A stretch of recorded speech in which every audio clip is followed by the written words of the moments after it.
Buenos días a todos y todas. Buenos días, profe. ¿Cómo van, muchachos? ¿Ya listos para este viernes?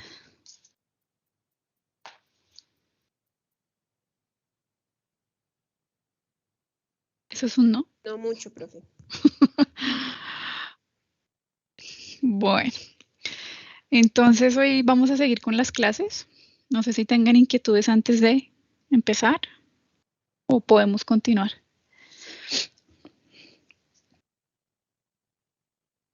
Bueno.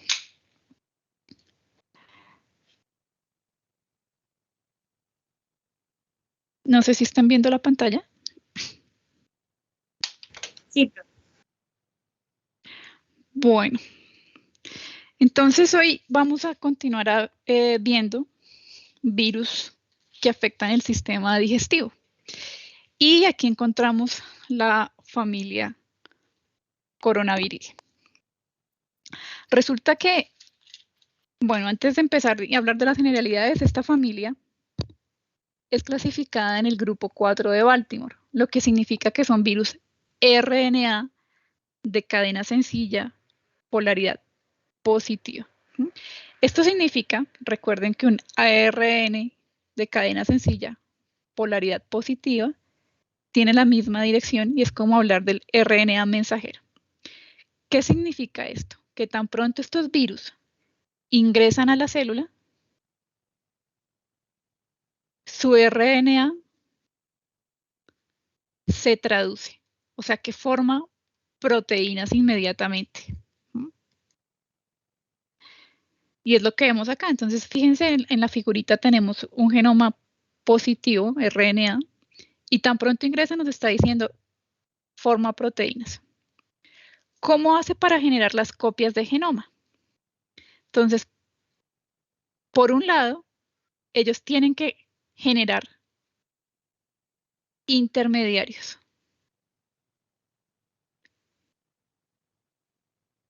O sea, RNAs negativos. Y a partir de aquí sí se generan las hebras RNAs positivos. Entonces, por eso ustedes ven esa figura que el positivo se convierte, forma hebras negativas y a partir de ahí forma positivos. ¿Cómo hace todo esto? Recuerden que los virus RNA cargan o codifican su RNA polimerasa dependiente del virus.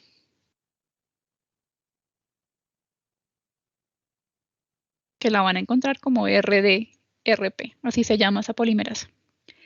¿Dónde se replica esta familia de virus? Ellos se replican en el citoplasma. Los anteriores vimos adeno, parvo, que tienen que ir al núcleo. Ellos se quedan en el citoplasma. ¿Hasta aquí está claro? ¿Esto lo entienden, muchachos? ¿Sí? Sí, profe. Ok, gracias. Bueno, entonces, de manera general, ¿por qué hablamos de esta familia? Esta familia resulta que de los virus RNA que existen en el ambiente, ¿sí? Son los virus, la familia coronavirus son los virus con el genoma más grande de los virus RNA. Normalmente vamos a ver que los virus con genoma RNA tienen un tamaño de 7.000, 10.000, 12.000 nucleótidos. Resulta que esta familia, su genoma es aproximadamente de 30.000 nucleótidos.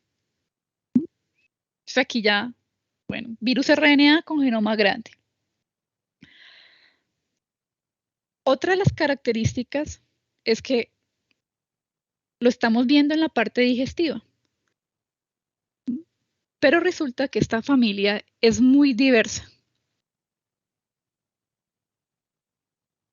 Infecta humanos, diferentes mamíferos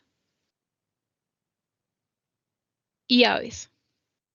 Y en estas especies o genera signos respiratorios o signos digestivos. ¿Sí? Y por eso lo estamos viendo ahorita con la pandemia actual en humanos con signos respiratorios. Tienen la capacidad, por otro lado, de generar epidemias. No solo en humanos, como es el SARS.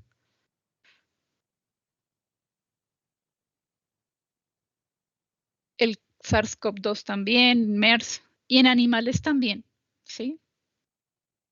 Cuando surgen por primera vez, ellos generan epidemia, todo el mundo se infecta hasta que se adquiere una inmunidad y se vuelven ya endémicos. Y una de las características quizá importantes de esta familia es que genera RNAs subgenómicos. Los van a encontrar como ARSG dentro de la célula. ¿Qué es esto? Genera RNAs más pequeños dentro de la célula. Y ya vamos a ver cómo es esto. Entonces, estas más o menos son las características de esta familia. Afecta a diferentes especies, causa sintomatología respiratoria y digestiva.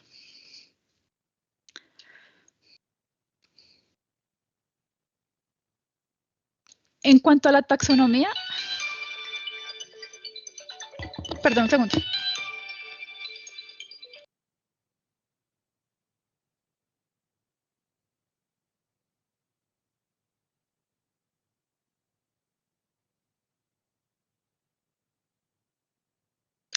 Listo, perdón. Entonces, tenemos que esta familia está dividida en 4 géneros. Si ustedes se acuerdan, familia, ¿cuál es el sufijo de la familia? TAE. Y el sufijo de los géneros es virus. ¿Listo? Entonces, la clasificación de esta familia va a ser la siguiente. Por un lado está el género alfa coronavirus. El otro género es beta coronavirus. El otro género es delta coronavirus. Y el cuarto género es gamma coronavirus. Y entonces cada género agrupa unos virus diferentes. Podríamos decir que el género alfa y beta infecta o son exclusivos de mamíferos. Y delta y gamma son de mamíferos y aves.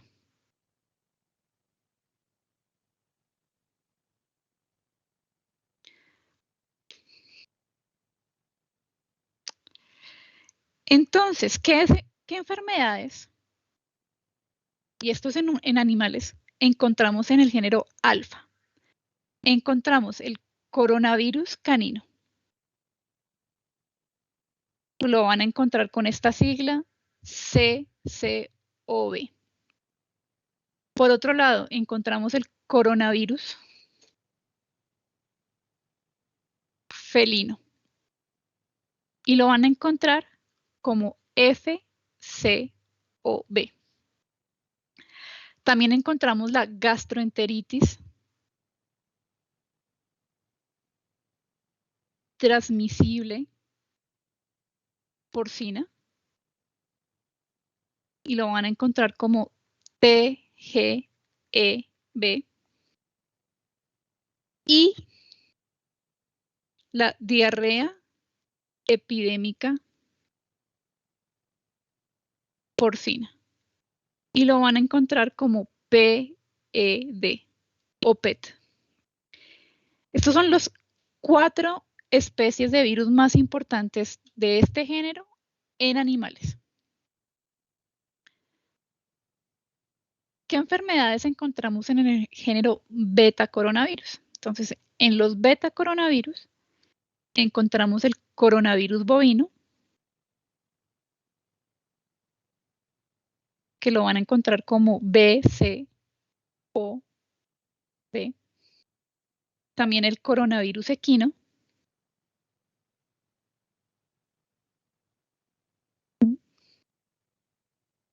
Y el coronavirus respiratorio canino.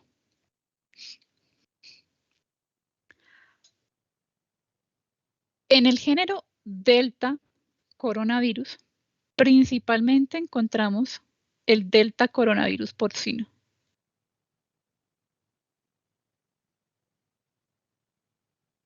Y esto lo encuentran como, me parece que es así. Y en el género gamma encontramos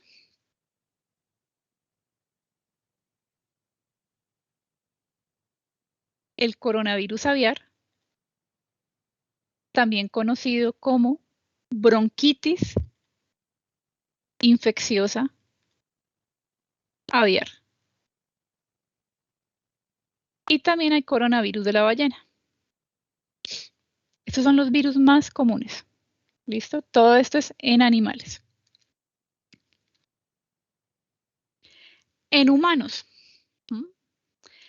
En humanos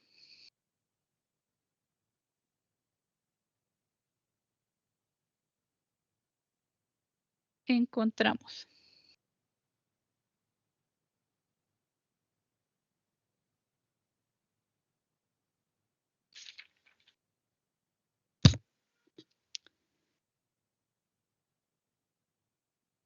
coronavirus humano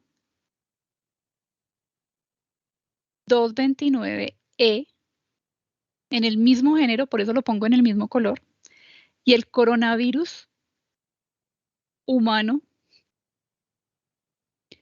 NL63. Y en el género beta coronavirus, en humanos, encontramos el coronavirus humano OC43, coronavirus humano HKU1, el síndrome respiratorio agudo severo 1 o SARS-1, el síndrome respiratorio agudo severo 2 o SARS-2 y el síndrome respiratorio agudo del Medio Este, o también conocido como MERS. Entonces, fíjense ustedes que el que causa la pandemia en la actualidad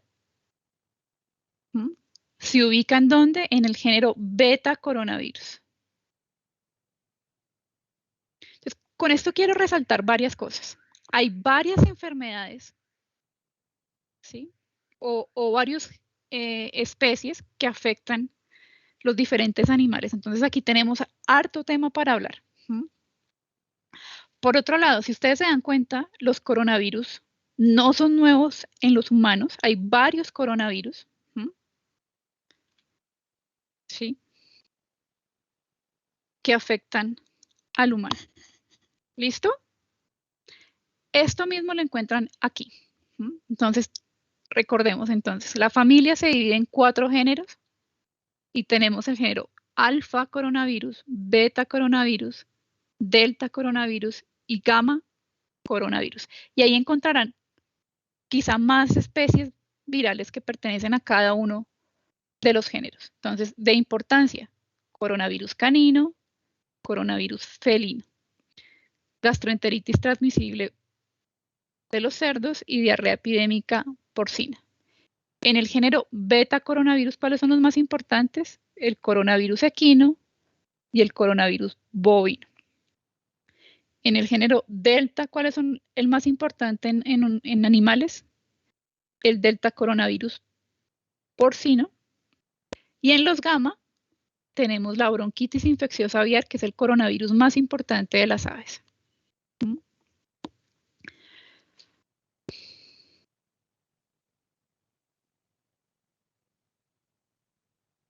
¿Listo hasta acá? Sí, profe. Sí, señora. Bueno, ¿qué pasa en humanos? Entonces, nuevamente, resulta que los humanos son susceptibles o infectados por 7 especies de coronavirus diferentes. Entonces tenemos el coronavirus nuevamente, el humano 229E, coronavirus humano NL63, el OC43 y el HKU1. ¿Por qué les cuento esto? Resulta que estos coronavirus han circulado en los humanos desde hace mucho tiempo.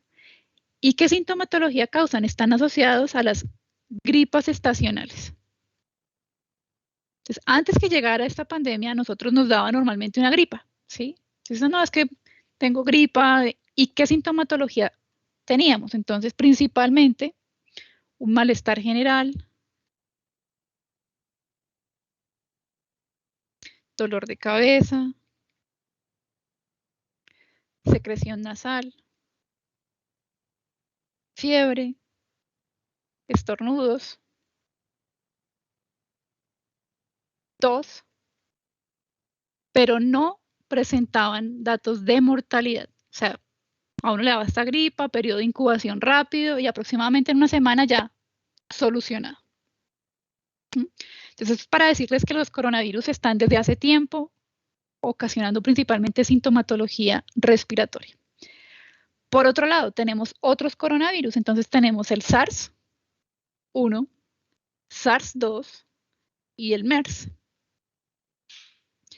Estos están asociados a epidemias.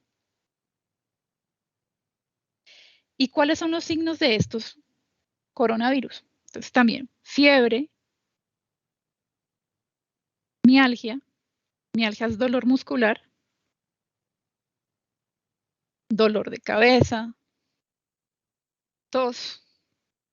Aquí ya se complica la cosa, dificultad respiratoria. Hay también evidencias de diarrea.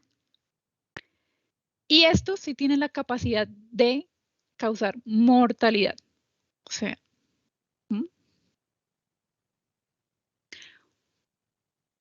se estima aproximadamente que la mortalidad para MERS fue del 36%. Afortunadamente se quedó solamente restringido al Medio Oriente. La mortalidad de SARS-1 se estima que fue aproximadamente del 9%. Y la buena noticia también es que este SARS se quedó restringido principalmente en el continente asiático. Lo que nos da un poco de alivio es que SARS-2, hasta el momento, la mortalidad de este virus es del 2.05%. O sea, tiene una mortalidad menor. Lo que pasa es que se distribuyó ya por todos los continentes, o sea, tiene menor mortalidad, pero una distribución mayor que los otros. ¿Listo? Entonces, esto es para darles un contexto que a nosotros, los humanos, estamos expuestos a 7 especies de coronavirus diferentes. Entonces, aquí viene la pregunta. Resulta que son virus tan diferentes, ¿cierto? Que la inmunidad previa de estos, ¿sí? Porque si causan gripa, no genera protección contra las nuevas especies. Entonces, por eso llegó SARS-2 y como nosotros no teníamos inmunidad preexistente, porque esos coronavirus que nos dieron previamente no son muy diferentes, entonces por eso es que todo el mundo estaba de alguna manera desprotegido. ¿Listo? Este es el panorama entonces de los coronavirus humanos. Entonces aquí en el mapa de arriba, aquí en A, es la distribución de los coronavirus que les dije. Entonces está el LN63, el HQ1, el OC43, el 229E. Todos estos, ¿sí?, son endémicos, o sea que circulan en toda la población y no hay reportes de mortalidad. Entonces ustedes lo ven ahí, en los 4 colorcitos que significan un virus diferente, un coronavirus diferente, distribuidos en todos los continentes. En el mapa inferior, entonces, ya vemos los coronavirus que causan epidemias. Entonces, MERS, fíjense que tiene una mayor tasa de mortalidad, pero afortunadamente se quedó restringido en esta parte del planeta. Hay pocos casos que salieron de personas, de viajeros, y se quedaron controlados.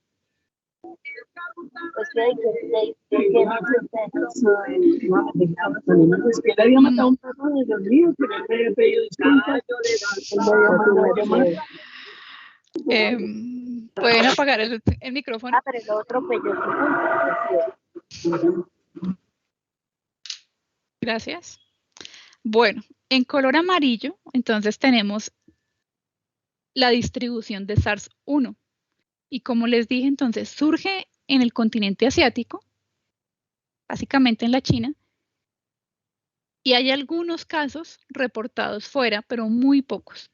Y la mortalidad de este fue del 9%. Hasta la fecha, datos de ayer. ¿Qué pasa con SARS-CoV-2? Entonces la mortalidad es del 2% en total.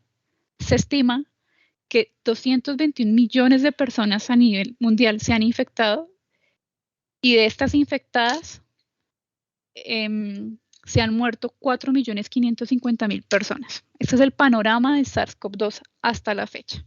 Entonces quiero dejarles en la cabeza que los coronavirus en humanos no son un virus nuevo, sino básicamente la mortalidad está asociada a 3 coronavirus: SARS-1, SARS-2 y MERS.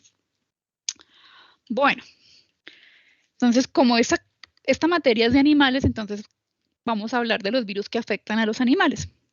Primer género, tenemos coronavirus canino. ¿Qué ocasiona este? Diarrea leve.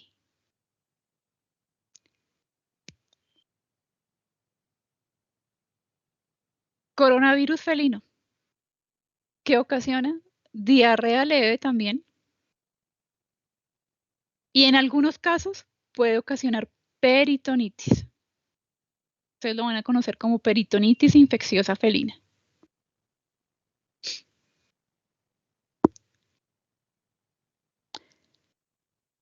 Gastroenteritis transmisible.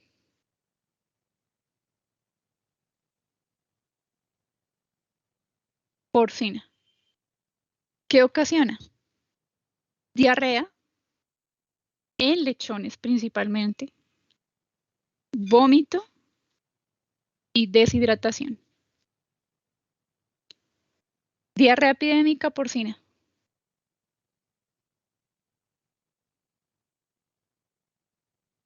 Genera lo mismo, diarrea en lechones, vómito, deshidratación. Entonces fíjese que en campo, frente a un brote de coronavirus en porcino, es muy difícil diferenciar, no, es que tienen gastroenteritis. No. Cuando hay diarrea en lechones, vómito y deshidratación, hay que hacer pruebas diagnósticas específicas para saber cuál es el coronavirus que circula. O sea, se tienen que diferenciar por diagnóstico, por test diagnósticos. Género beta coronavirus, encontramos coronavirus bovino. ¿Y qué sintomatología genera? Diarrea, en jóvenes principalmente, y signos respiratorios en adultos.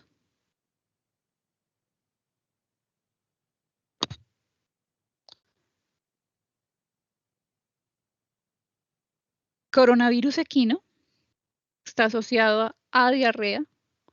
Puede ser una causa en la actualidad de cólico equino en jóvenes.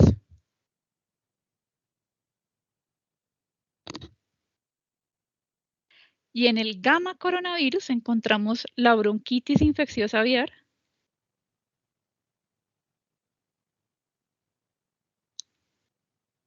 el cual que genera traqueobronquitis, o sea, signos respiratorios. También puede generar nefritis y disminución en la producción de huevo. ¿Listo? Entonces, de estos virus vamos a hablar. No hoy, porque primero empezamos a hablar del virión, el genoma y todas las características generales de esta familia. ¿Hasta aquí vamos, muchachos? Sí, señora. Bueno. Entonces, este virión tiene un tamaño de 118 a 136 nanómetros. Es un virus envuelto y de la envoltura protruyen una glicoproteína que se denomina la proteína S. Está compuesto por 4 proteínas, este virión. Entonces, de adentro hacia afuera. Bueno, ¿cuáles son las proteínas? La proteína N, que también la van a encontrar como nucleocápside, la proteína M de membrana, la proteína E de envoltura y la proteína S de espícula. ¿Cómo es la estructura de este virión? Entonces, por un lado tenemos el RNA, ¿cierto? 5'3". Y resulta que la proteína N está unida al RNA. Su función es como protección de ese RNA. Entonces, si está unida, resulta que la vamos a ver de la siguiente manera. Ya va a estar aquí. Cubriendo ese RNA. Y aquí tenemos la proteína N. Luego,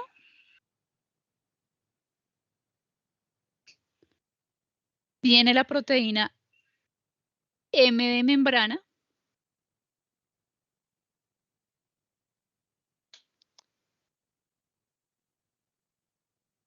Posteriormente encontrarán ya la proteína E de envoltura, que es todo esto.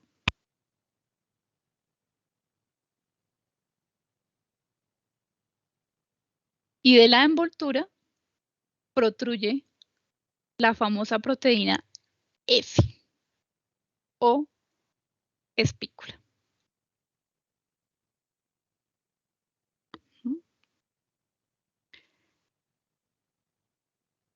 Entonces, la S es importante por dos cosas. Por una, porque esta es la que se va a unir al receptor, ¿cierto? Al receptor celular. Y por otro lado, contra esta proteína están dirigidos los anticuerpos. Mejor dicho, es la más inmunogénica. Entonces, las vacunas que emplean genoma, ¿sí? Si quieren una vacuna de RNA, pues lleva la proteína S porque esta es la que va a estimular la respuesta inmune dentro de los individuos, ¿sí? O en las vacunas vectores virales, ¿cuál es el fragmento que se introduce? La proteína S porque es la más inmunogénica, las otras tienen menor inmunogenicidad.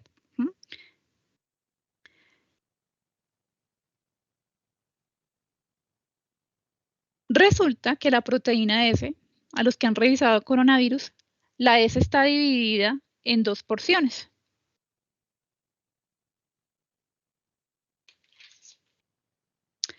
Esta porción, la porción S1, es la que se une al receptor.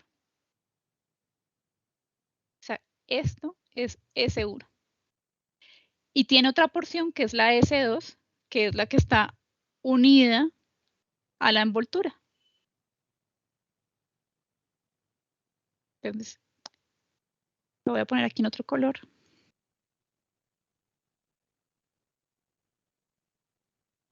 Esta porción es S2. Entonces, la porción que se une al receptor es la porción S1. Y la otra porción es la que pega la S1 a la envoltura. este dibujo quizá lo entiendan más, entonces aquí el RNA se ve así porque está cubierto por la proteína N. Entonces todo esto es N. De la envoltura protruye o sale la proteína S, después la proteína M y la proteína E, que prácticamente las dos E y M están como muy unidas entre membrana y envoltura. ¿Listo? ¿Vamos bien, Virión? Entonces los que se atrevan o quieran hacer una vacuna con genoma, llámese RNA mensajero, o una vacuna vector viral, el fragmento, ¿sí?, que se emplea para desarrollar estas vacunas son las regiones del genoma viral más inmunogénicas. En ese sentido, ¿cuál es la más inmunogénica? La proteína S. Entonces, por eso, la vacuna de Pfizer o Moderna tiene el RNA mensajero de la proteína S.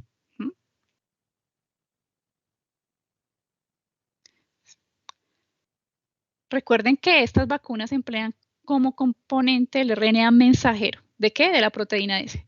Y la vacuna de AstraZeneca o la vacuna de Janssen también, entonces, sacaron la región S y la insertan dentro de un adenovirus. Entonces, a los que les inocularon AstraZeneca o Janssen, prácticamente les inoculan un adenovirus y este adenovirus expresa la proteína S del coronavirus. ¿Está claro esto? ¿Por qué se escoge la proteína S de este virus para generar vacunas? Aquí les voy dando ahí tips para el desarrollo del taller. Profe, y digamos en toda la familia del coronavirus, todas tienen esa proteína S, ¿sí? ¿O hay otra que Todos, cambie? todos. Toda la familia, o sea, todos los, independientemente del género alfa, beta, gamma, delta, todos tienen esa proteína S, que obviamente va a cambiar dependiendo del virus, ¿sí? Entonces, la secuencia es muy similar, puede cambiar en un 90, en pocos nucleótidos. ¿Por qué? Porque es que las variantes que están en la actualidad tienen, o sea, la variante alfa, beta, tienen unas ligeras mutaciones aquí en la proteína S. Usted me hizo acordar que resulta que el género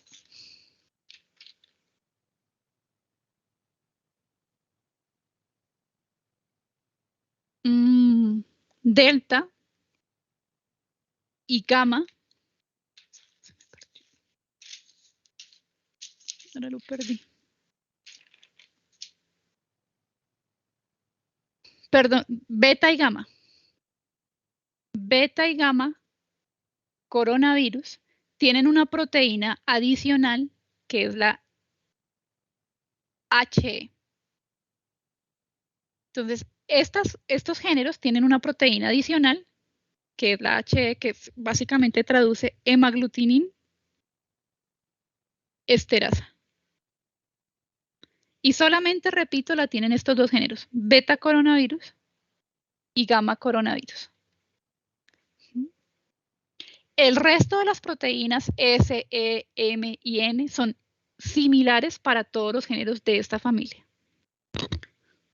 ¿Listo, Andrés? Listo, profe. Bueno. Ahora entonces vamos a hablar del genoma. Si les dije que el genoma es RNA de polaridad positiva, entonces tenemos nuestro RNA polaridad positiva, o sea que va de 5 a 3. Como es un RNA mensajero, entonces él aquí en su extremo 3' tiene una cosa que se llama la cola poli-A, que es la adición de varios nucleótidos A, y en el extremo 5' tiene un nucleótido modificado que le da una apariencia de un capuchón, o lo que se denomina como cap. Listo. ¿Cuál es el tamaño 25 a 32 kilopares de bases, que es lo mismo decir de 25.000 nucleótidos a 32.000 nucleótidos. Esta diferencia varía dependiendo del género.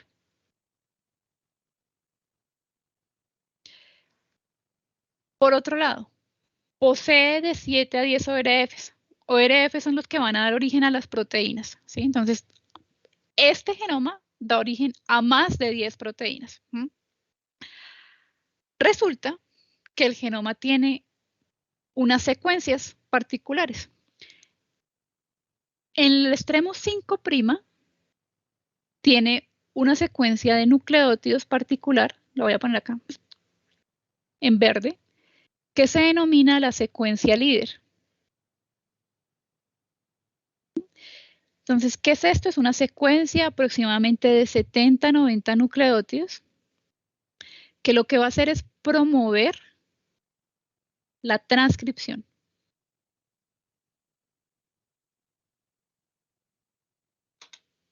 Por otro lado, aparte, este genoma tiene otros elementos que los vamos a encontrar aquí.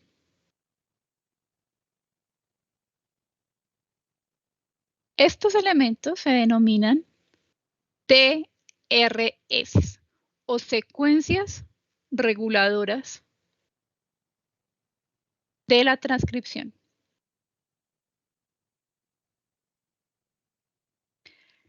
¿Esto qué es? Entonces, cada uno tiene aproximadamente una secuencia de 6 a 8 nucleótidos localizadas entre cada ORF y que están implicados en la generación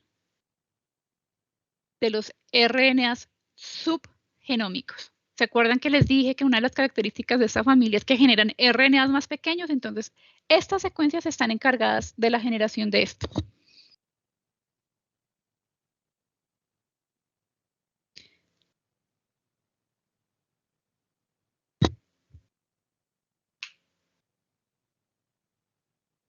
Este es el genoma en general con estas características. Entonces, voy a dibujarlo nuevamente. Ay.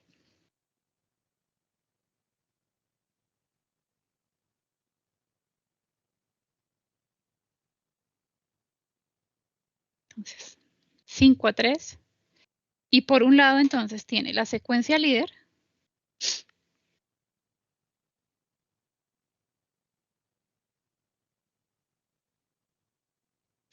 Y por otro lado, tiene los TRS.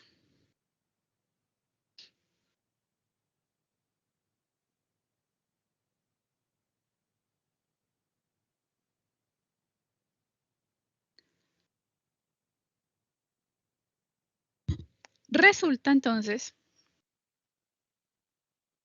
cómo expresa proteínas el genoma.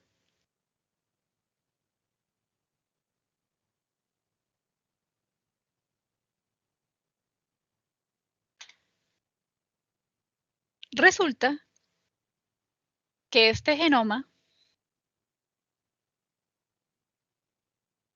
entonces, por un lado, esta parte del genoma codifica el ORF1A y esta otra parte codifica el ORF1B.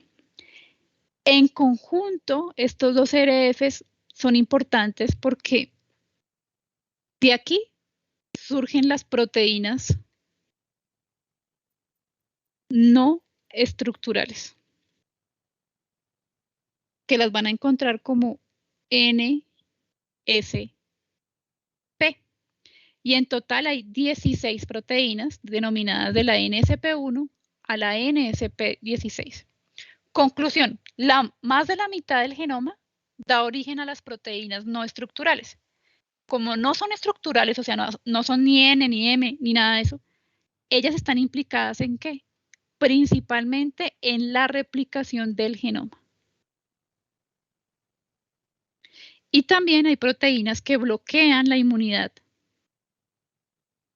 dentro del huésped. ¿Listo? Entonces, Más de la mitad del genoma da origen a las proteínas estructurales. ¿Cuáles? NSP1, 2, 3, 4, 5 hasta la 16. Y estas proteínas están implicadas en replicar el genoma y algunas en bloquear la inmunidad. Por otro lado, lo que queda del genoma va a dar origen a las proteínas estructurales. ¿Cuáles? N, M, S y E. Pero también hay unas proteínas accesorias. Se desconoce su función, pero principalmente está asociada a la patogénesis y al bloqueo también de la inmunidad. Entonces, fíjense que este virus tiene varias proteínas que cuando el virus llega, comienza a bloquear la respuesta inmune.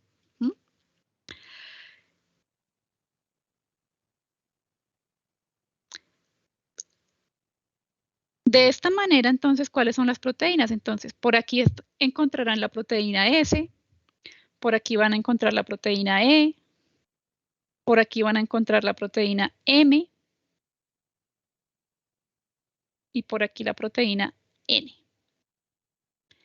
Entre estas proteínas van a encontrar los genes accesorios. Entonces, ellos reciben el nombre como 3, un gen accesorio 6, un gen accesorio 7, un gen accesorio 8, un gen accesorio 9, ¿sí? Bueno, resulta que las proteínas estructurales y los genes accesorios provienen ¿de dónde?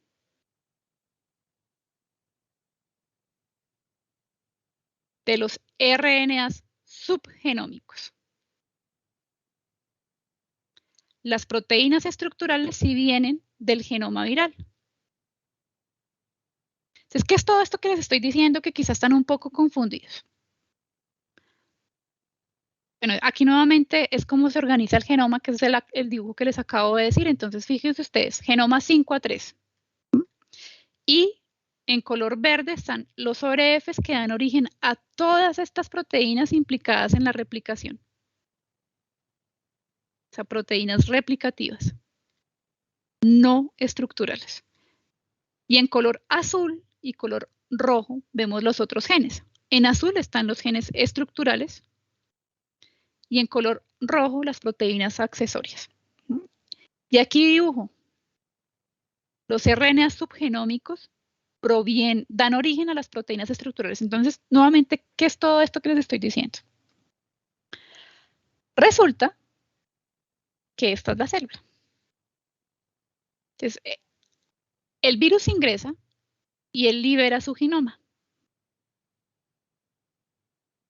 Y tan pronto se libera, se forman unas proteínas. Recuerden que es un RNA mensajero, ¿cierto? Entonces, tan pronto él ingresa, se forman unas proteínas. ¿Cuáles? Las NSP1 a las NSP16. ¿Por qué? Porque son las proteínas replicativas. Entonces, estas proteínas, ¿qué van a hacer? Ellas, cuando se forman, van a hacer que este se comience a replicar. Al replicarse, ¿qué tiene que pasar? Que el RNA positivo se convierta en un RNA negativo, ¿cierto? Pero aparte, estas proteínas van a formar unos RNAs más pequeños que se conocen como los ARN subgenómicos. ¿Sí? Entonces, por eso pongo aquí, en la célula infectada se generan RNAs subgenómicos. ¿Qué va a pasar después? Resulta que estas proteínas, nuevamente las replicativas, entonces, esta hebra negativa tienen que convertirla en positiva. Y estos RNAs subgenómicos también los convierten en hebras positivas, porque aquí inicialmente los generaron negativos. Los convierten en positivos todos estos.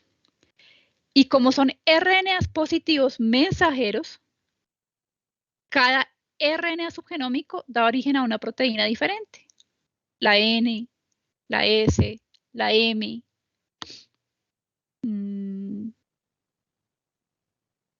la E y los genes accesorios, ¿sí? Ahí es cuando les digo que las proteínas estructurales se derivan de los RNAs subgenómicos. ¿Por qué estos virus generan RNAs subgenómicos? Tiene que ver con el genoma. Entonces, 5 a 3. Y resulta que tiene aquí una secuencia líder, o sea, que lidera la transcripción. Y tiene unas secuencias aquí, que son los TRS, que regulan la transcripción. Entonces resulta, ¿por qué se forman estos RNAs mensajeros? ¿Quién se encarga de la replicación, muchachos, de estos virus? ¿Qué enzima? La RNA polimerasa. La RNA polimerasa viral. Entonces resulta que ella se une aquí a la hebra y ella comienza a adicionar hebras en sentido complementario. Entonces, esta es la RNA polimerasa. Y resulta que ella comienza a adicionar nucleótidos, tin, tin, tin, y para cuando encuentra esta secuencia, ¿sí? Hay algo que la bloquea e impide que ella siga. Y hasta aquí llega. Se separa nuevamente y vuelve otra vez a la hebra 13 y comienza a sintetizar tin, tin, tin, tin, tin, tin, hasta que llega al siguiente TRS. Vuelve y se separa la RNA polimerasa porque la secuencia TRS lo que hace es parar la replicación y ella como que se separa y vuelve y se incorpora al extremo 3' y vuelve a sintetizar. ¿Hasta dónde? Hasta el siguiente TRS. Vuelve y se para, vuelve al extremo 3' y vuelve. Entonces, si se dan cuenta, ella comienza a adicionar nucleótidos hasta que encuentra el TRS, se separa y vuelve y inicia. Por eso es que forma estos RNAs subgenómicos más pequeños. ¿Sí? Entonces, de ahí la importancia de que este genoma tiene estas secuencias que lo que hacen prácticamente es regular la transcripción. O sea, la transcripción, ¿qué es transcripción? Es la formación de RNA, ¿verdad? Se hace de manera discontinua. Entonces hay una transcripción discontinua. Si ustedes se dan cuenta, la RNA polimerasa no puede sintetizar un RNA de manera continua porque los TRS o las secuencias reguladoras de la transcripción hace que ella se pare. Se separa, vuelve y empieza. Encuentra el siguiente TRS, se separa, vuelve y empieza. ¿Sí entienden por qué se forman los RNA subgenómicos?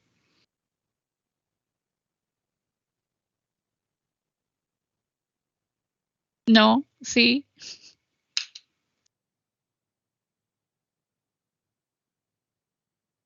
¿Me escuchan? Profe, ¿me puedes repetir? Es que no escuché bien.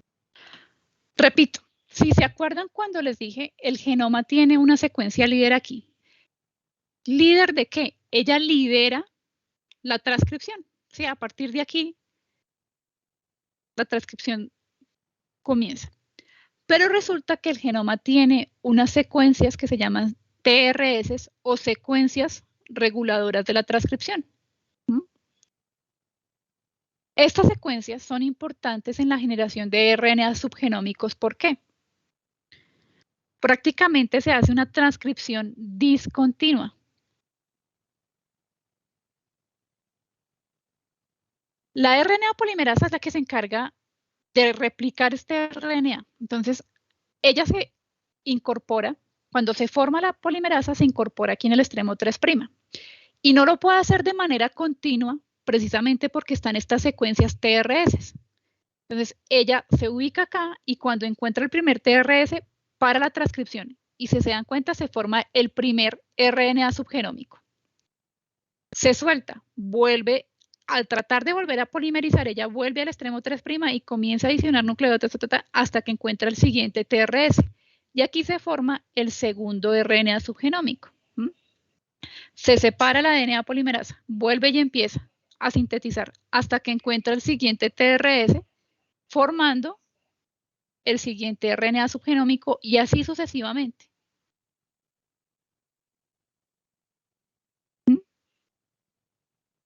Estos se sintetizan de manera negativa, ¿cierto?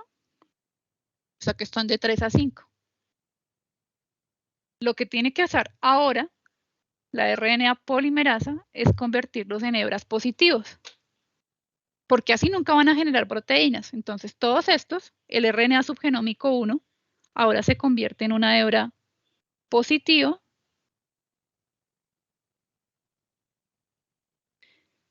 el 2 en hebra positiva, el 3 y así sucesivamente.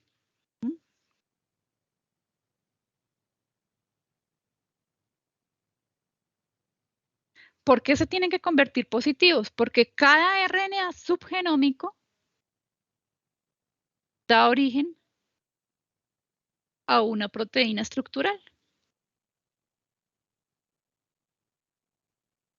Esto es lo complicado de estos virus, la generación de RNAs subgenómicos.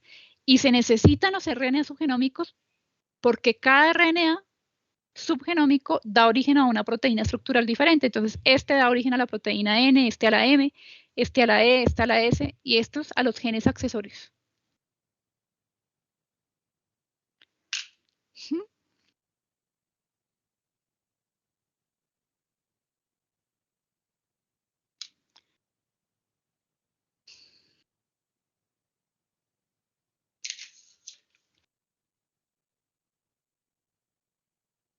¿Sí entendieron?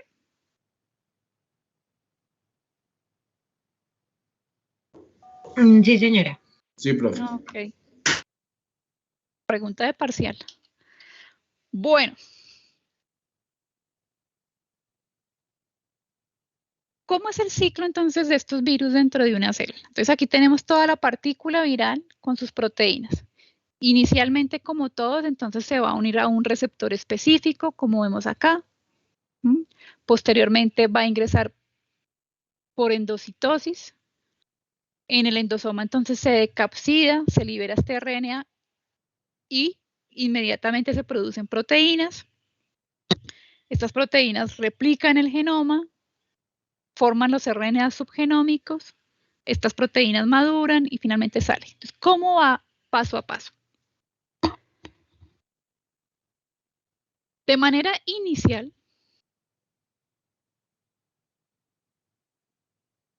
¿cuál es el receptor que emplea? El receptor que emplea, fíjense que varía dependiendo del género, ¿sí?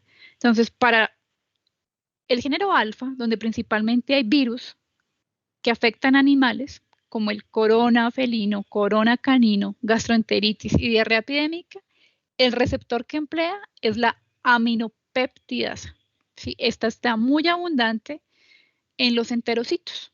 De ahí a que principalmente veamos sintomatología digestiva en estos virus. Por otro lado, el género beta coronavirus. Se ha visto que el coronavirus bovino emplea principalmente el ácido acetilneuramínico, muy abundante en el tracto respiratorio.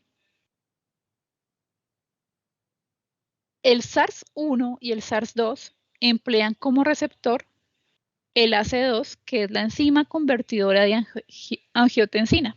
Este está muy abundante en las células nasales, en el tracto respiratorio inferior y en los neumocitos. Por otro lado, MERS se ha visto que está asociado principalmente a este receptor, el DPP4, que es dipeptidilpeptidasa. Y el género gamma, donde encontramos la bronquitis infecciosa aviar, emplea como receptor el ácido ciálico. Entonces, conclusión, los virus emplean receptores diferentes, ¿sí? Y el receptor, de alguna medida,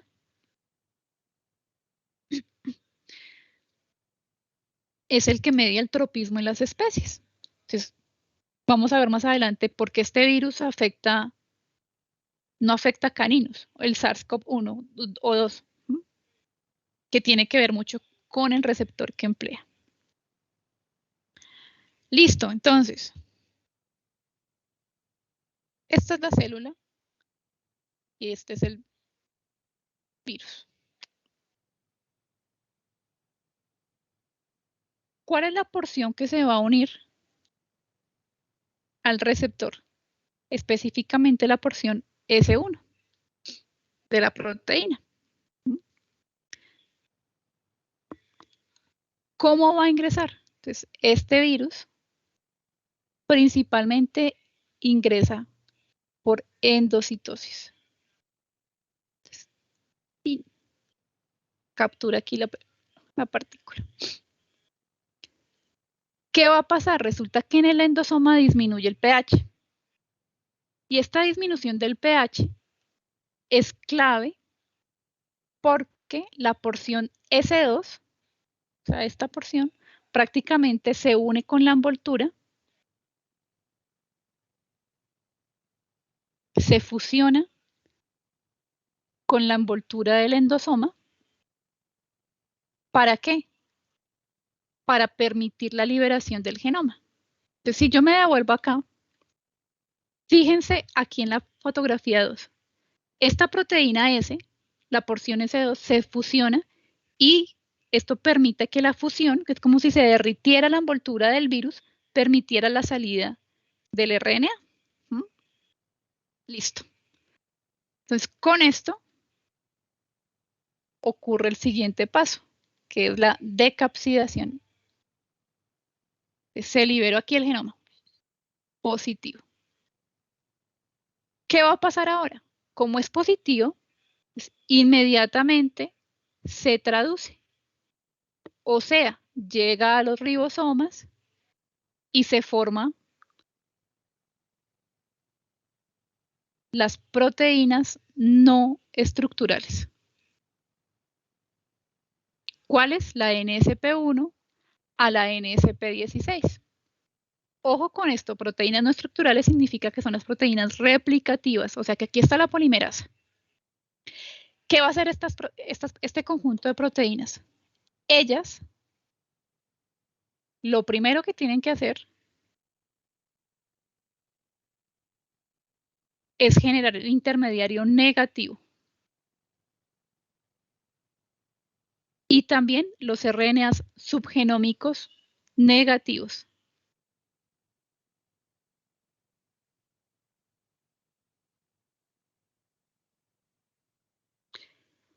Posteriormente, pues estas proteínas llegan aquí y hacen este paso. Pero posteriormente estas proteínas también, ¿qué van a hacer? Pues convertir más hebras positivas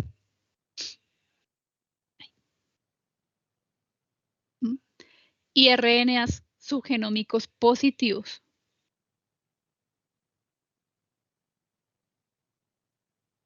Una vez se forman estos positivos, estos RNAs van a los ribosomas y se forman las proteínas N, M, S, E.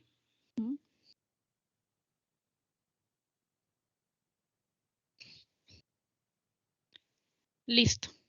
¿Listo hasta acá? Entonces, aquí prácticamente les conté todo lo de la biosíntesis.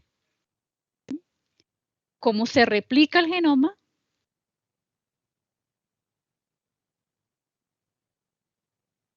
la transcripción, o sea, la formación de los RNA subgenómicos,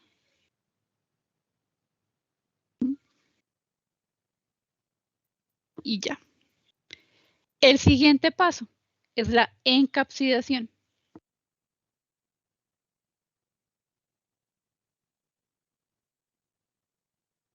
Para que ocurra esto, entonces tenemos ya aquí nuestras hebras.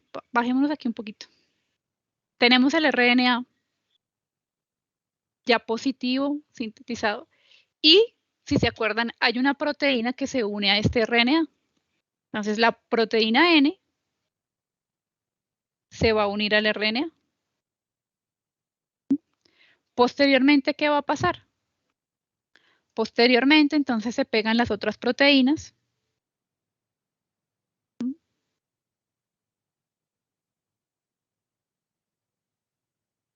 ¿sí? Entonces, la encapsidación, ¿cómo se da? El RNA se une a la proteína N y luego se unen las otras proteínas. Y finalmente el virus, ¿por dónde sale? Sale por exocitosis. Entonces, esto es tomado por una vesícula que lo saca. Esto es como ocurre el ciclo de este virus. Bueno, ya les dice el dibujo. ¿Listo? ¿Preguntas hasta acá? ¿Me devuelvo?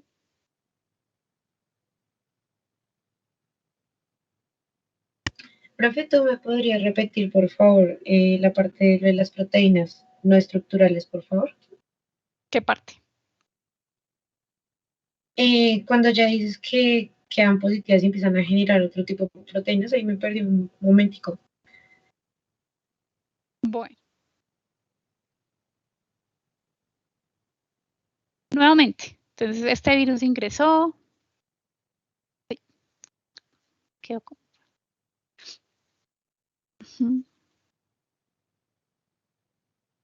Y se liberó el genoma. Es positivo. Recuerden, virus del grupo 4, RNA positivos, tienen que generar intermediarios negativos y ahí sí hebras positivas. Entonces, esta es la manera como él se tiene que replicar. ¿Cómo hace esto? Mediante la RNA polimerasa viral, que en su conjunto son varias proteínas. Entonces, como es positivo, inmediatamente él llega, es un RNA, ¿no? Entonces él busca los ribosomas y se comienza a traducir a formar las proteínas. ¿Cuáles proteínas se forman inicialmente? Las replicativas, conocidas como las NSP1 a las NSP16. Listo. Una vez se forman estas proteínas, entonces ellas van aquí a ayudar a hacer esto.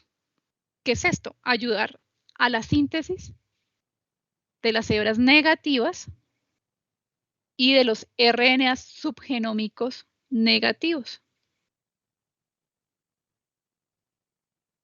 Ya vimos por qué se forman RNAs negativos, porque este genoma tiene unas secuencias que lo que hace es que se pare la polimerasa y vuelva y empiece, se suelta, vuelva y empiece y así sucesivamente. Listo, están los RNAs largo y subgenomas negativos. Pero ahora estas polimerasas tienen que convertirlo en hebras positivas, porque es el RNA original, ¿no? Es positivos y los RNA subgenómicos los convierte en RNAs subgenómicos positivos. Como estos RNAs subgenómicos pequeños ya están positivos, ellos ya pueden, ellos generan las proteínas estructurales. ¿Cuáles son? N, M, E y S. Lo que significa que entonces estos RNAs llegan a los ribosomas y se forman estas proteínas. ¿Listo? Cuando se forman entonces ya las proteínas estructurales, ya está listo para que se formen los virus, el RNA más la proteína. Entonces, estas hebras aquí positivas, lo primero que va a pasar es que la proteína N se pegue a él. ¿Se acuerdan que este genoma tiene su RNA aquí cubierto? Entonces, esta es la primera proteína que se une. Luego, se unen las otras proteínas, M, E y finalmente la S.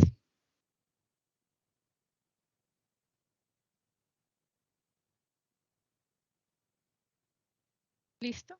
¿Cómo sale este virus de la célula? El virus sale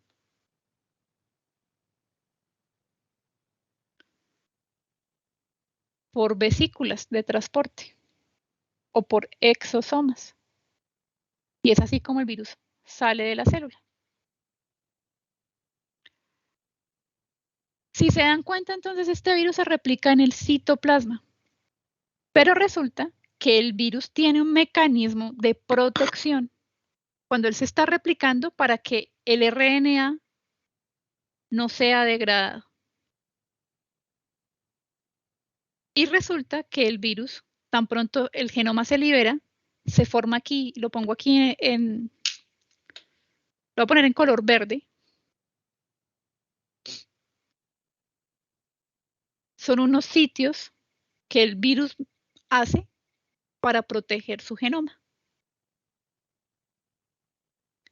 que no sea degradado. Y estos sitios se llaman las vesículas de doble membrana.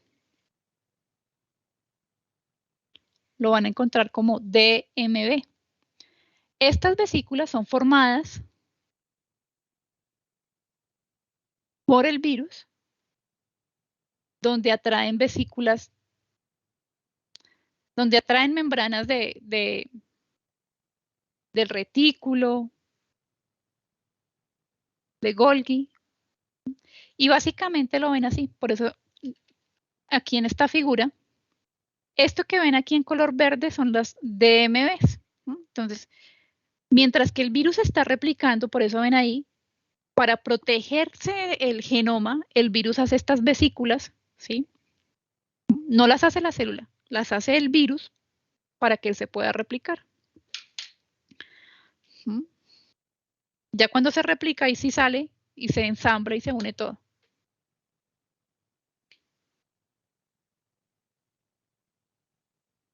¿Listo?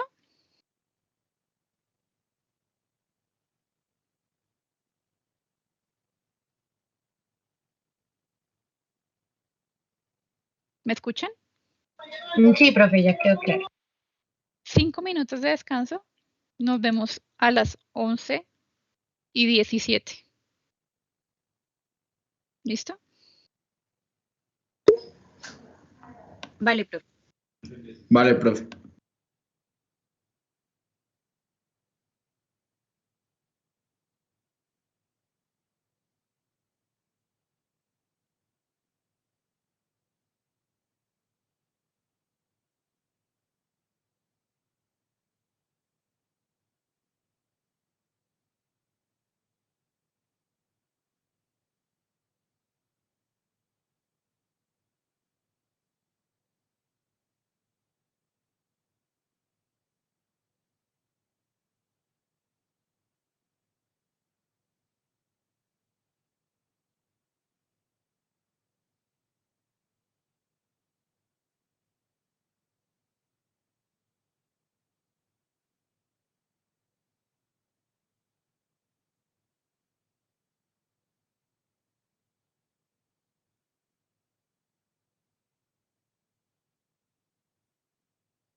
Bueno, nuevamente aquí entonces.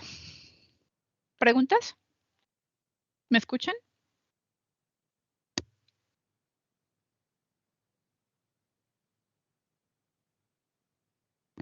¿Aló? Sí, profe. Ah, bueno, gracias.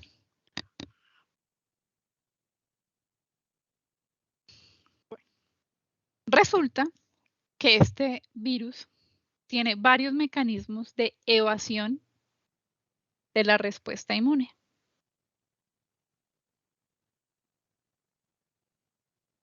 O sea, los coronavirus, el SARS, ¿sí?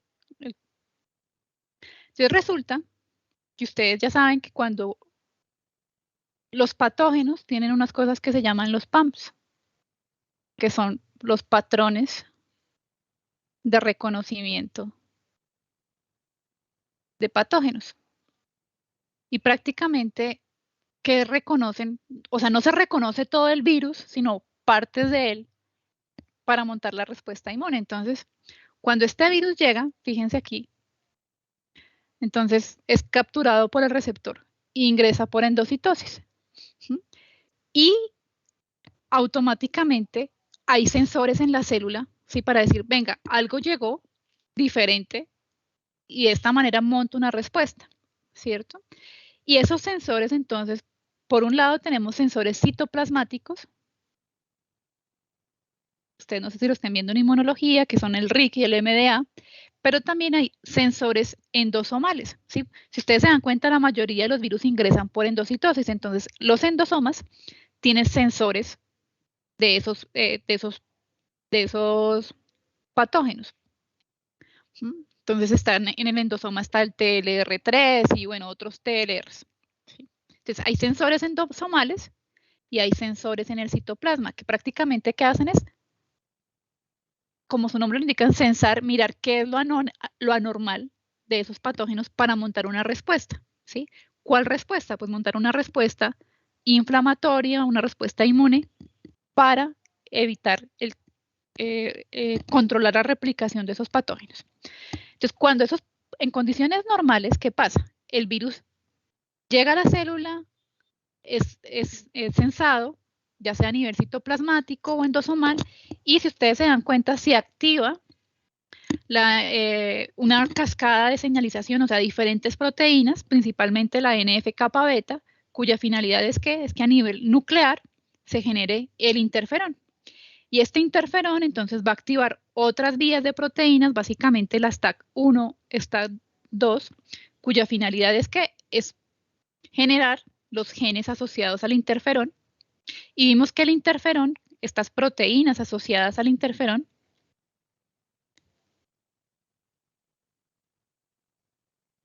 bloquean la replicación de los virus. Entonces resulta que se ha visto que los coronavirus bloquean esa respuesta. Cuando digo bloquean, la bloquean en diferentes puntos. Por un lado, resulta que hay proteínas de los virus que bloquean estos sensores, ¿sí? O sea, bloquean los sensores citoplasmáticos y bloquean los sensores endosomales, cosa que si el patógeno está ahí, no sea reconocido por nada y por lo tanto, si no se activan esos sensores, pues nunca va a haber activación del NF-kappa beta y nunca va a haber activación del interferón. Si no hay activación del interferón, pues no se producen esas proteínas asociadas al interferón, ¿sí? Esto es uno de los mecanismos de cómo los virus bloquean esa respuesta, ¿sí? Porque si se activa la respuesta inmune de alguna manera, se controla la replicación viral. ¿Cómo bloquean la respuesta inmune ellos? Bloqueando las vías del interferón. ¿Listo? ¿Y cómo lo bloquean? Pues en las fases iniciales, si no son censados o detectados ellos, no se va a generar el factor N-kappa beta y por lo tanto ni el interferón ni las respuestas asociadas a la inmunidad. ¿Por qué les cuento esto? Porque está asociada a la sintomatología severa de COVID. Entonces la pregunta a ustedes, ¿por qué unos pacientes sí y otros no? Pues en gran parte tiene que ver porque en un paciente funciona muy bien la inmunidad, pero en otros individuos no. Bueno, en cuanto a la epidemiología y la patogénesis, entonces los coronavirus vimos o tienen tropismo a nivel digestivo o tienen tropismo a nivel respiratorio. Si es tropismo a nivel digestivo, entonces ellos se eliminan por vía fecal e ingresan a los individuos de forma directa, ya sea contacto directo por estas secreciones o de manera indirecta, que es la contaminación de la materia fecal, contaminando los implementos que se emplean en animales, la comida, contaminando el agua, contaminando nuestros trajes. Listo, resulta que de manera entérica se sabe que la infección de los coronavirus tiene una infección aguda. El comportamiento de una infección aguda, recuerden, entonces el virus ingresa, se comienza a replicar y prácticamente es controlado en pocos días. Esto es el comportamiento, una patogénesis aguda. El periodo de incubación, 1 a 3 días, significa que el individuo se infecta el día 0 y a los 24 horas ya está mostrando síntomas. ¿Cuáles síntomas? Diarrea principalmente o vómito. ¿Cómo se da la patogénesis? Entonces resulta que este virus tiene tropismo por los enterocitos. Específicamente por los enterocitos maduros. ¿Dónde están los enterocitos maduros? Entonces, esta es la vellosidad y los enterocitos maduros están aquí en la punta de la vellosidad y en la cripta, que es esta parte, están los enterocitos inmaduros. Entonces, básicamente, este virus tiene tropismo por estos enterocitos que están en la punta, en toda la vellosidad. Entonces, ¿qué pasa? En el primer paso, el virus ingresa por vía oral hasta que atraviesa o pasa por el estómago. Entonces, este virus, a pesar que tiene envoltura, esa envoltura es resistente para que sobrepase ese pH ácido del estómago. Entonces, el virus pasa por el estómago hasta llegar al intestino. Una vez en el intestino, el virus infecta y destruye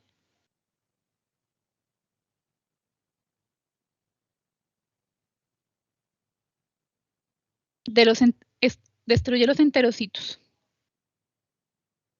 los maduros.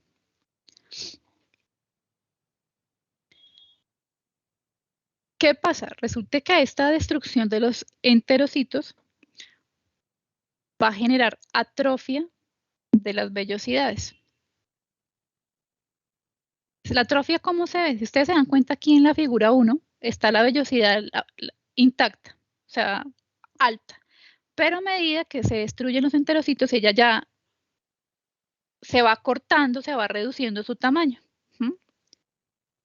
Como se acaban los enterocitos tienen función de absorber los nutrientes. Entonces, prácticamente, esa atrofia de las vellosidades va a llevar a una mala absorción. Entonces, va a pasar la comida, la leche, todo prácticamente sin digerir. Por eso en muchas ocasiones vemos una diarrea blanca y es porque la leche pasó tal cual, sin ser digerida en el intestino. Sin embargo, los enterocitos se acuerdan que viven multiplicándose, viven dividiéndose constantemente, entonces la recuperación del tejido es aproximadamente en una semana. Entonces, en una semana, esa vellosidad, entonces comenzó así, cuando llega el virus, prácticamente se vuelve así, y en una semana ya la vellosidad está intacta. Por eso la recuperación tan rápida. Aquí vemos entonces en la figura B cómo es una vellosidad normal. Entonces, este es el intestino. Histopatológicamente se ven así las puntas de las vellosidades bien. Pero cuando llega el virus, fíjense en la fotografía C, que el acortamiento de las vellosidades es altísimo. Entonces, con esto toda la comida pasa derecho. ¿Listo? Esta es la patogénesis de este virus. Llega, destruye enterocito y al destruir el enterocito genera atrofia de las vellosidades que genera una diarrea por mala absorción, básicamente.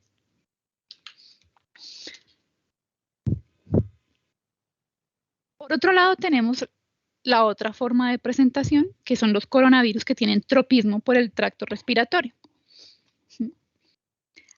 aquí principalmente tenemos el género beta coronavirus.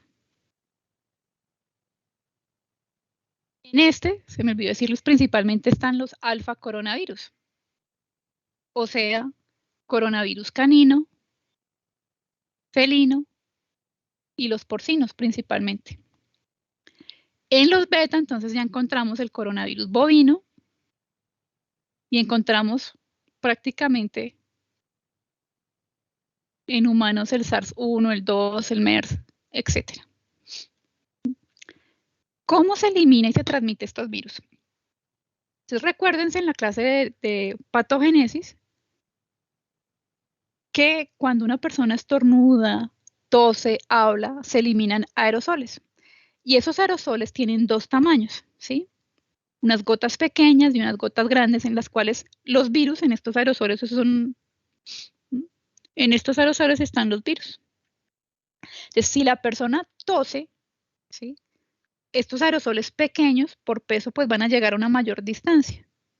Y los aerosoles grandes por peso se quedan en una distancia menor.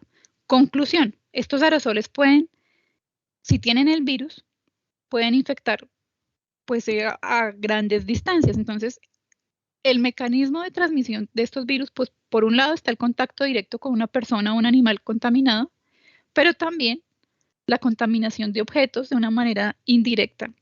Es una fuente de contaminación. ¿Qué pasa con esto, con la patogénesis? Entonces, prácticamente es el caso del SARS-CoV-2. Entonces, resulta que este virus se estima que tiene un periodo de incubación de 2 a 14 días. Eso significa que una persona que se infecta puede manifestar síntomas 48 horas o hasta 15 días después. Y básicamente, entonces, este virus tiene tropismo principalmente por el receptor AC2. ¿Dónde está este receptor? Por un lado están las células del epitelio pulmonar. O sea, en los neumocitos tipo 2, que son las células que están aquí abajo, en extremo contacto con los alveolos y son las que se encargan en alta producción del surfactante, que es una sustancia que controla como el intercambio gaseoso. Entonces, este receptor principalmente se encuentra aquí, en el epitelio pulmonar, muy cercano con los alveolos. También entonces puede infectar las células del endotelio pulmonar. Aquí también están estas células. Por otro lado, se ha visto estas células en el epitelio intestinal. De ahí a que algunas personas tengan sintomatología de diarrea. Por otro lado, se ha visto este receptor en células nasales, específicamente las secretoras caliciformes se llaman. Y bueno, pero donde más abunda este receptor es aquí. ¿Qué pasa? Entonces resulta que este virus ingresa a estas células y puede haber individuos que tengan una sintomatología respiratoria leve. ¿Cuáles signos? Tos, secreción nasal, dolor de cabeza, muscular, etcétera, lo que ya más o menos todos sabemos. Pero ¿a qué está asociado? A que los signos respiratorios se vuelvan severos. Por un lado, se ha dicho a que ocurre un daño tisular. Entonces resulta que como estas células, por un lado, infectan el endotelio pulmonar, o sea, las células que recubren los vasos sanguíneos, la parte interna. Entonces resulta que la replicación en este sitio genera endotelitis, o sea, inflamación de estas células. Entonces, esta inflamación, como cualquier inflamación, ¿qué va a hacer? Va a hacer que se infiltren neutrófilos, macrófagos, y esta infiltración, ¿qué va a hacer? Que se aumente, o sea, por un lado, pues que haya una inflamación, o sea, edema, pero por otro lado, esta infiltración, ustedes han visto en su clase de inmunología, que los neutrófilos y los macrófagos prácticamente lo que hacen es producir citoquinas. Entonces resulta que estas células lo que van a hacer es aumentar la producción de citoquinas. ¿Qué tipo de citoquinas? Proinflamatorias. Entonces aquí hablamos de interleuquina 6, interleuquina 10, interleuquina 12, el factor de necrosis tumoral. Todo esto en un paciente ya con una sintomatología severa se aumenta a expresar en cantidades severas lo que se denomina como una tormenta de citoquinas. Entonces prácticamente esa reacción severa está asociada a un aumento en producción de citoquinas.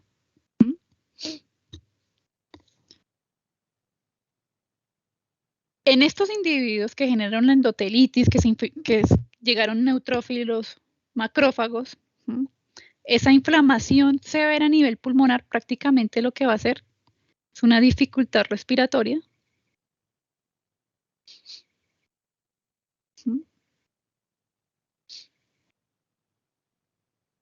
Y bueno, ya el desenlace ya depende del paciente. ¿Qué signos se generan en esta forma? Entonces, son signos severos, neumonía,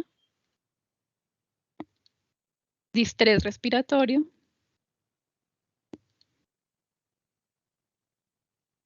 shock, falla multiorgánica. Entonces, no sé, los que hayan tenido algún paciente en cuidados intensivos, entonces ellos inician con una enfermedad respiratoria y esta inflamación a nivel del endotelio prácticamente lo que va a hacer es alterar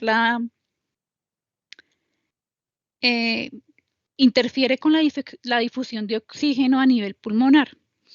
Y los pacientes que entran en cuidados intensivos, por un lado les hacen tratamiento de antibiótico porque esta neumonía, ¿sí? Esta destrucción a nivel celular, prácticamente hace que comiencen a proliferar bacterias que están ahí propias y estas bacterias comienzan a proliferar, entonces lo que hacen como terapia inicial es generar tratamiento de antibiótico para evitar que haya una infección bacteriana y se complique el cuadro. Por otro lado, le aplican corticoide al paciente para disminuir esa inflamación a nivel pulmonar en el endotelio que puede estar generando una producción alta de citoquinas. Y por otro lado, en algunos pacientes se les administra, creo que colchicina, si no recuerdo, cuya finalidad es bloquear la producción de interleuquina, ¿sí? Porque la alta producción de interleuquina favorece la respuesta inflamatoria, entonces básicamente es lo que se hace eso en un paciente con SARS.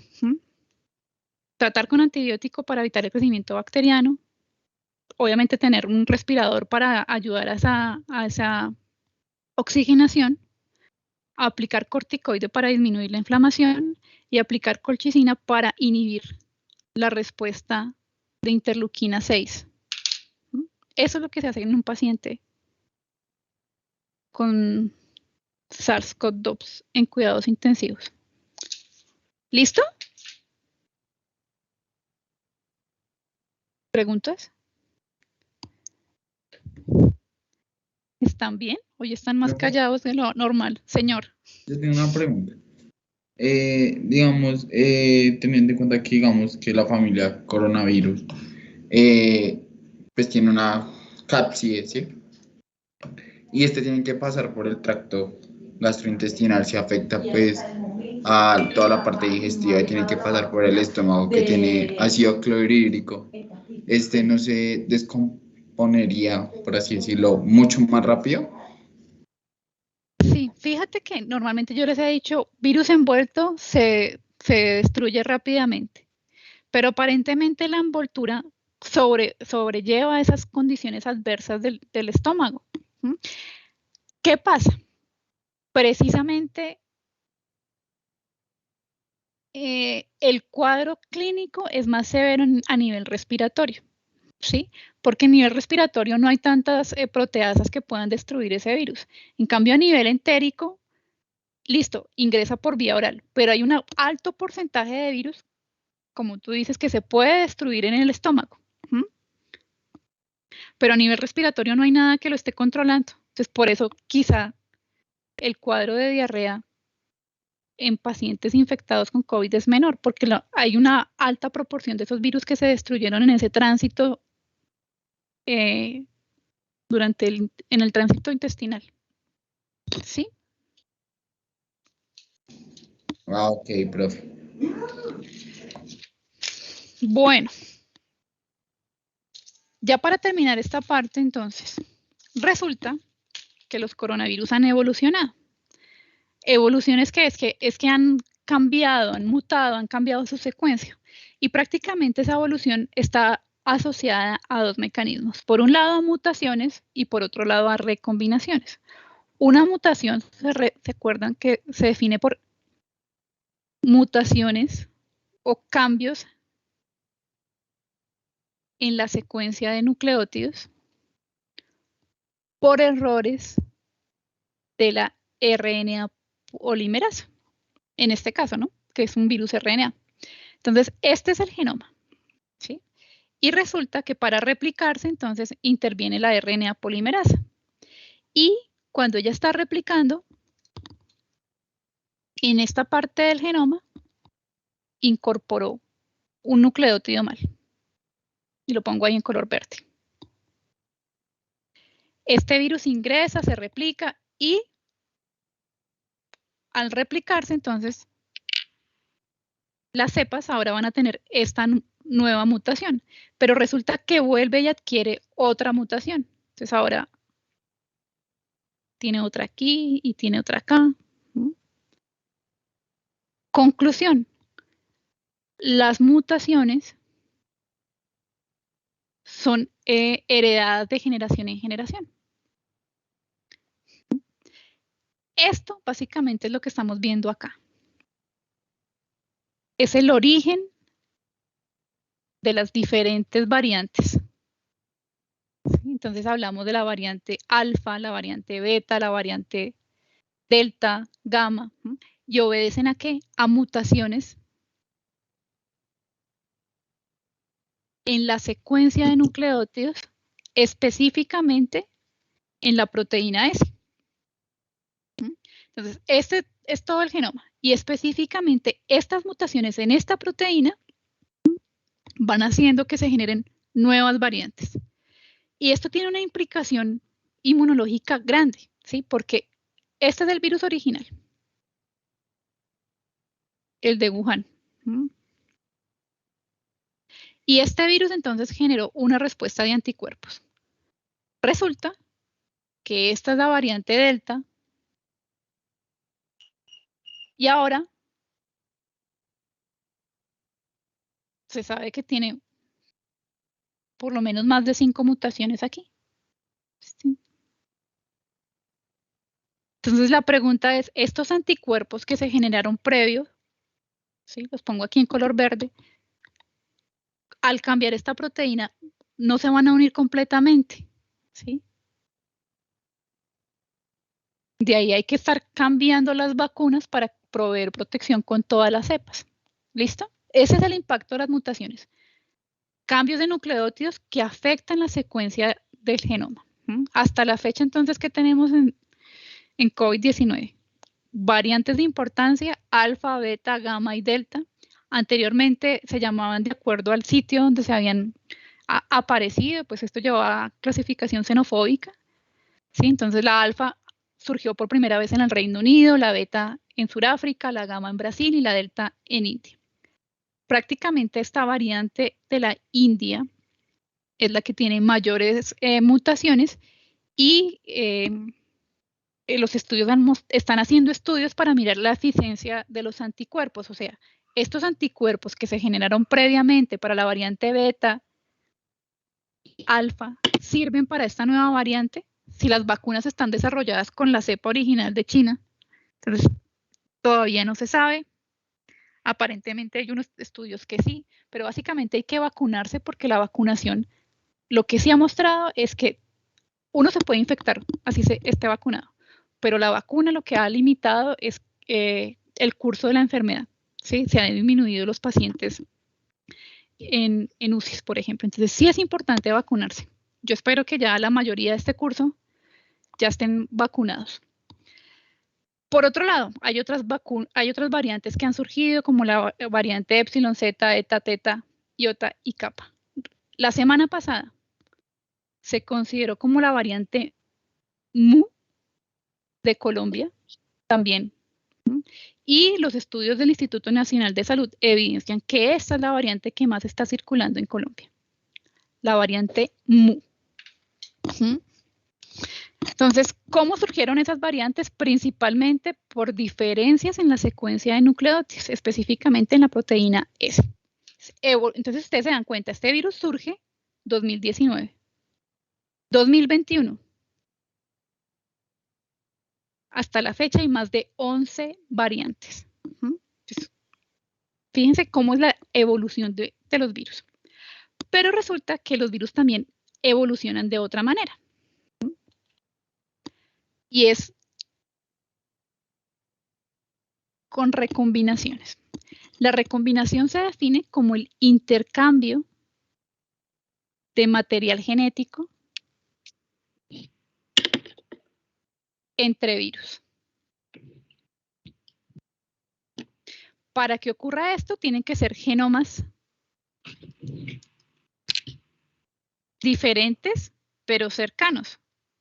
O sea, no es que el virus de coronavirus se recombine con un herpes virus, no tienen nada que ver.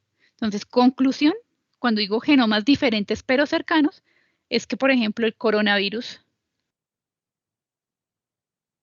canino se recombine con el coronavirus felino. Y de un virus nuevo. Pero para que ocurra estos procesos de recombinación, tienen que ser años. No es que hoy ya se generó un recombinante, no. Eso se tiene que, no es que pase fácilmente.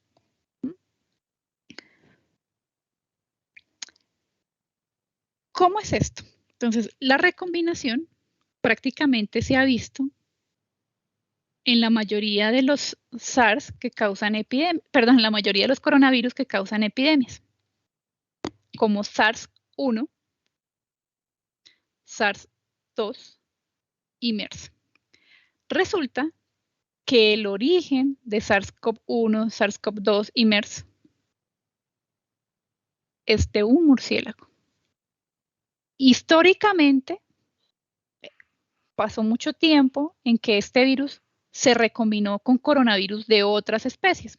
Entonces, el ejemplo está inicialmente aquí. Entonces, el SARS-CoV-1 surge de un murciélago y resulta que el murciélago en algún momento tuvo contacto con este animalito que es una civeta. Entonces, ella tenía su propio coronavirus, el coronavirus de la civeta. Entonces, en algún momento, estos dos virus se recombinaron y llegó al humano. El MERS es un caso similar. Entonces, surge del murciélago llega en algún momento al dromedario y ocurre una recombinación y así llega al humano. ¿Qué pasa con SARS-CoV-2? Se sabe que viene de un murciélago, pero todavía no se sabe bien el huésped de la recombinación. No se sabe si es un pangolín.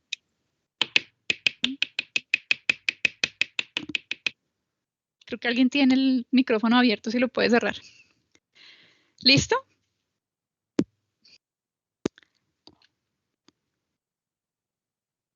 En el COVID-19, ¿por qué se habla que puede ser ¿Por qué viene de un murciélago? Entonces, cuando este virus surge aquí en azul, en Wuhan, a lo que más se parece, ¿sí?, es a un coronavirus reportado en murciélagos y a unos coronavirus reportados en un animalito, en este animalito que es el pangolín. Entonces, cuando analizan la secuencia de nucleótidos, comparten muchas cosas con estos dos virus. De ahí se sugiere que ocurrió una recombinación entre estas dos especies para que llegara al humano. Este cuento de la recombinación no es nuevo. Resulta que en animales domésticos también se ha reportado. Resulta que el coronavirus felino y canino tienen un ancestro en común. O sea, tienen un coronavirus en común. Y resulta que el coronavirus canino tipo 1 se recombinó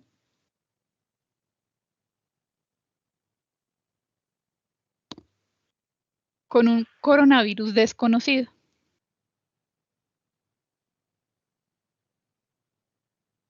Y dio origen al coronavirus canino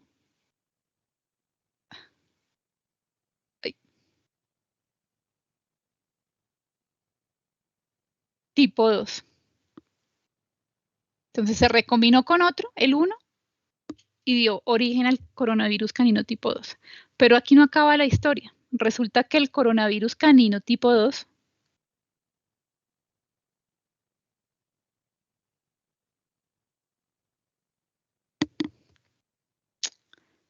se recombinó con el felino, con el coronavirus felino tipo 1, y de aquí surge el coronavirus felino tipo 2. Entonces, esto es para que vean que no solamente las recombinaciones han causado epidemias en los humanos, pero también estos procesos de recombinación se reportan en otras especies. Entonces, prácticamente los coronavirus en gatos y felinos, los tipo 2, provienen de eventos de recombinación con otros coronavirus.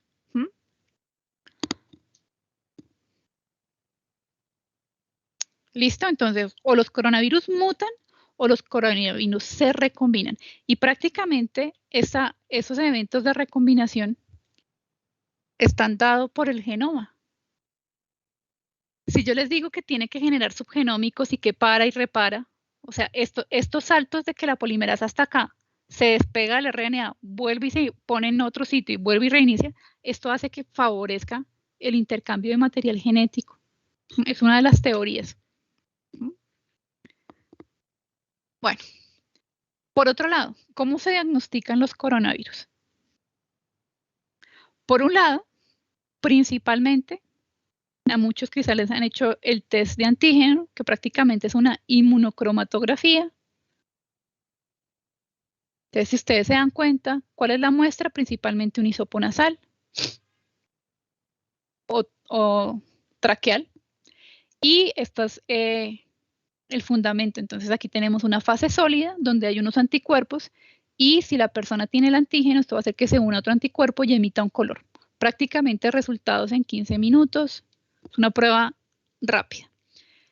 El inconveniente es que tiene que tomarse cuando el individuo tenga signos clínicos, ¿sí?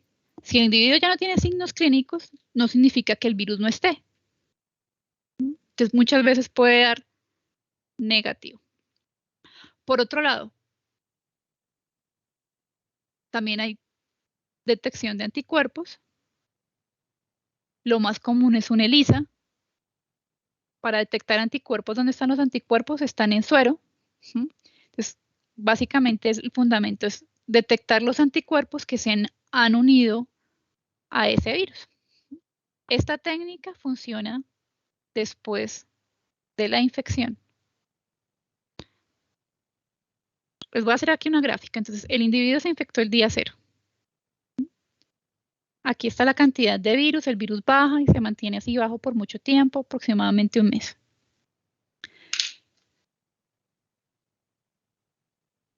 Entonces, las técnicas de detección de antígeno funcionan muy bien por lo menos una semana después. ¿Sí? Una semana después de que el individuo tiene síntomas clínicos cuando todavía hay virus. Las pruebas de detección de anticuerpos, recuerden que los anticuerpos no surgen inmediatamente, los anticuerpos surgen después de 2 semanas. Una semana.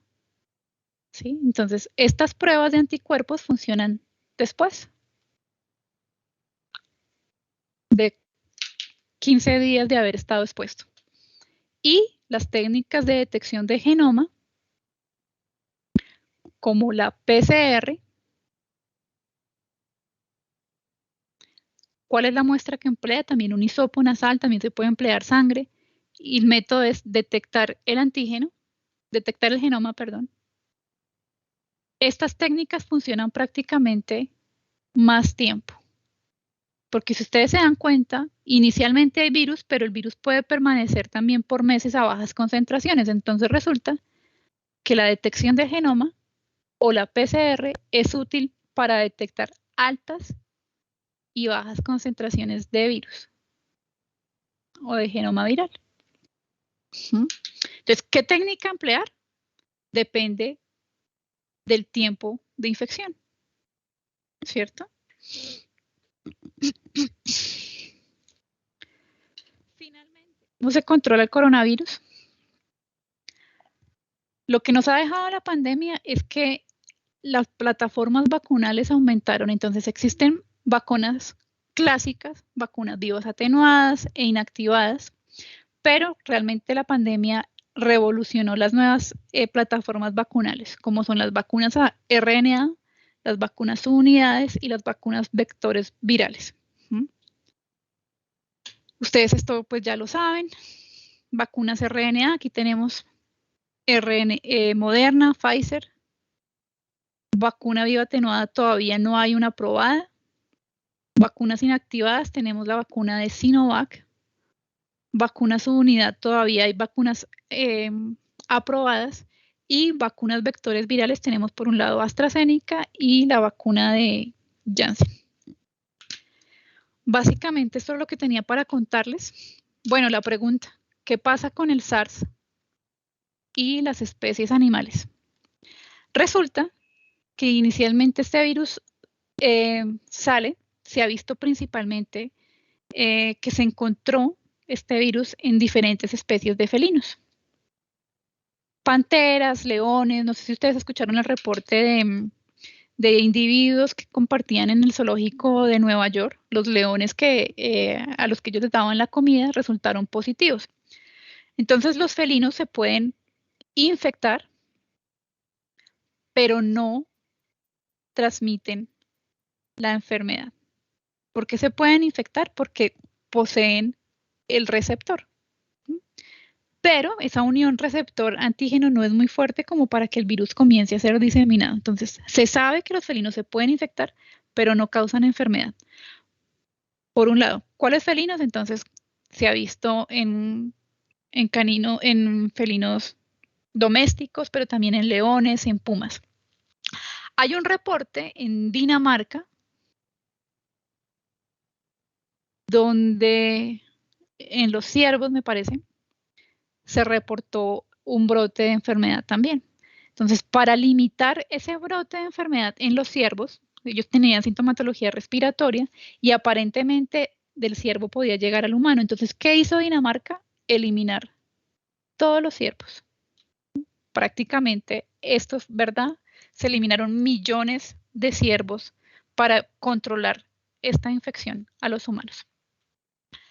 Bueno, se ha encontrado entonces pues, el SARS-CoV-2 muy similar en murciélagos, en pangolín y en serpientes, lo que sugiere que estos pueden ser el origen, y no se ha encontrado este virus ni en cerdos ni en aves, motivo por el cual pues no es una fuente de transmisión. Entonces, ¿cuáles son los... Uno como individuo sí tiene la capacidad de transmitirlo a felinos y también hay reportes en caninos, pero para que ocurra esa transmisión tiene que ser que el humano esté eliminando altas concentraciones de virus. ¿Qué pasa en los animales? Aparentemente hay una sintomatología leve, una secreción nasal y ya. Bueno, básicamente esto era para contarles de los coronavirus. De enfermedades hablamos en 15 días. Este viernes recuerden que nos vemos para el ABP en las instalaciones de la universidad y dejé el próximo miércoles para tutoría, para el parcial, si tienen dudas, para reunirnos de 10 a 12 en este horario por si tienen dudas sobre el parcial. El parcial, ¿qué abarca? No voy a preguntar nada de las 2 clases de biología molecular, lo que fue replicación, transcripción, ni nada, sino prácticamente empieza desde virión, clasificación de Baltimore, patogénesis,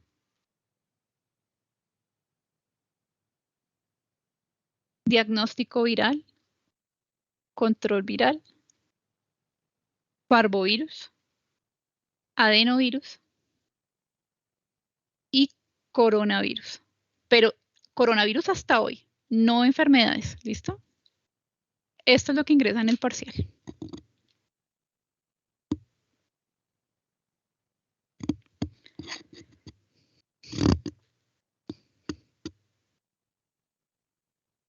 ¿Listo? Hoy están en la clase, hoy están extremadamente callados. Listo, profe. Bueno, o estresados. Un poquitico nada más. Bueno. Entonces, no sé si no tengan más preguntas, inquietudes, nos vemos el viernes.